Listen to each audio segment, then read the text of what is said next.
Alien students had seen a lot in their lifetimes, but nothing prepared them for how a human handled first aid on a Deathworld. What they witnessed would change everything they thought they knew about humans. The lecture hall on Tarvin Military Academy was buzzing with anticipation. Alien students of all shapes and colors leaned forward in their seats, tentacles twitching, eyes wide, scales shimmering under the pale luminescent lights. Zavor, the deep red-scaled veteran, wheeled himself to the podium in his tracked mobility chair, each movement deliberate, his towering frame still imposing despite the convalescent sleeve holding him together.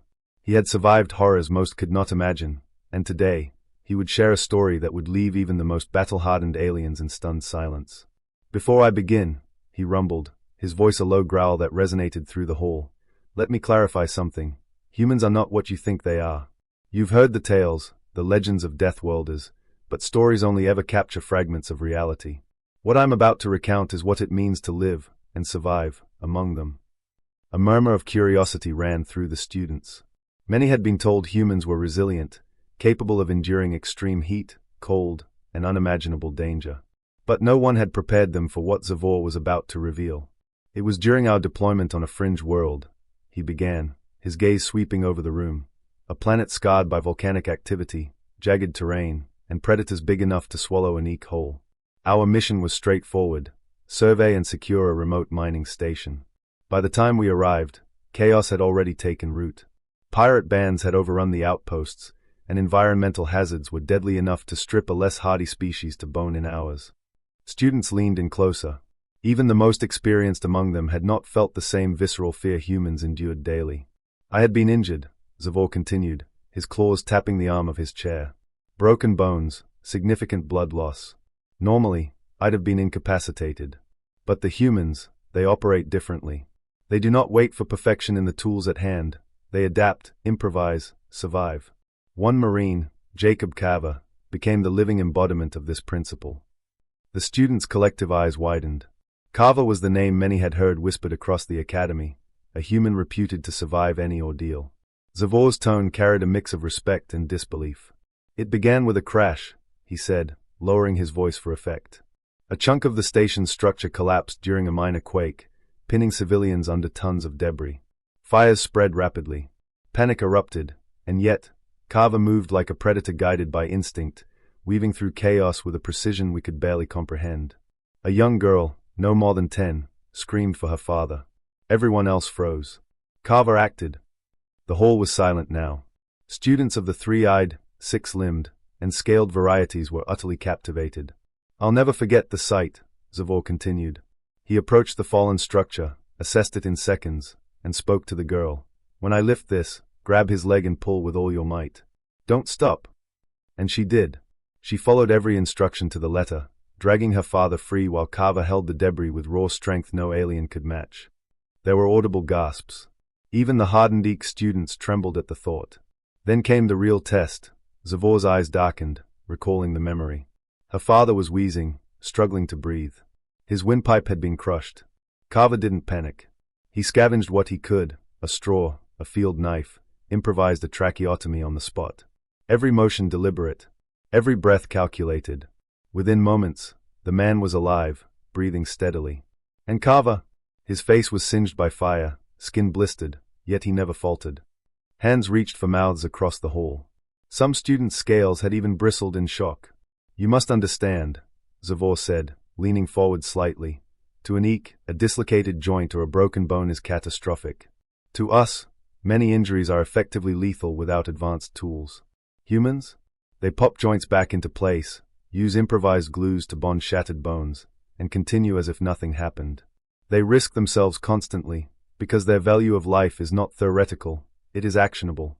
They will give everything to save another, even strangers, even children." A pale-scaled student raised a trembling hand. "But, isn't that reckless? How can they survive such acts?" Zavor chuckled softly, shaking his head. "It isn't recklessness. It's preparation, ingenuity, and a respect for life that we cannot easily grasp. They know death is inevitable, yes, but they do not accept it passively. Every act, every risk, is calculated to maximize survival, not just their own, but others. That's what makes them frightening and admirable at the same time." He paused, letting the weight of his words sink in. A young Dion student in the back whispered to her neighbor, her voice quivering. So all the legends were true. More than true, Zavor replied. You think you know fear, chaos, or death. You have not truly experienced it until you've watched a human navigate a collapsing habitat, carry a grown adult, and stabilize them with nothing but wit and tools at hand. They think, they act, they survive. He leaned back, allowing the students to absorb the enormity of the story. And yet, humans do not glorify this. Kava never boasted, never sought recognition. It is in their nature to act, not for fame, not for acknowledgement, but because it is the right thing to do. Every time they intervene, they save more than just lives, they preserve hope, and that, in my experience, is the rarest and most valuable commodity in the galaxy. Several students shifted uncomfortably. To them, heroism was often about honor, tradition, or duty. Humans redefined it. Consider this, Zavor continued, his deep voice resonating. The humans' ships are designed to endure mass casualties, fires, structural failures, and catastrophic system breaches. Their philosophy is not to avoid death, it is to outmaneuver it, to plan for it, and to preserve as many lives as possible in the process. A human battlefield or disaster zone is not a spectacle of chaos, it is a theater of precise, calculated survival. And they thrive in it. He looked around, making eye contact with as many students as he could.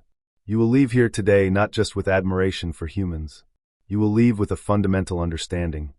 Humanity is built to persist. They are flexible, resilient, and ingenious in ways that defy conventional logic. They see life not as fragile, but as a resource to protect, nurture, and defend, even under conditions that would break or destroy any other species. The lecture hall was silent now, the students' previous chatter replaced with awe. Xavier's tales had done more than entertain. They had shifted perspectives, challenged assumptions, and delivered a lesson no textbook could convey. As you train, as you grow stronger in your studies, he said, his voice softening yet firm, remember this. Resilience is not just endurance.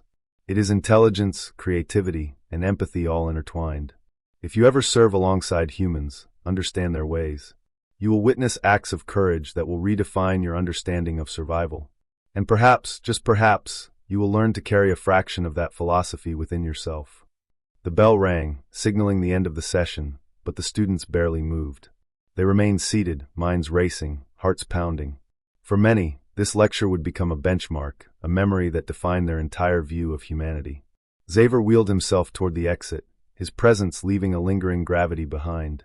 Outside, the Academy's halls seemed quieter, almost reverent, as if even the architecture acknowledged the magnitude of what had been shared.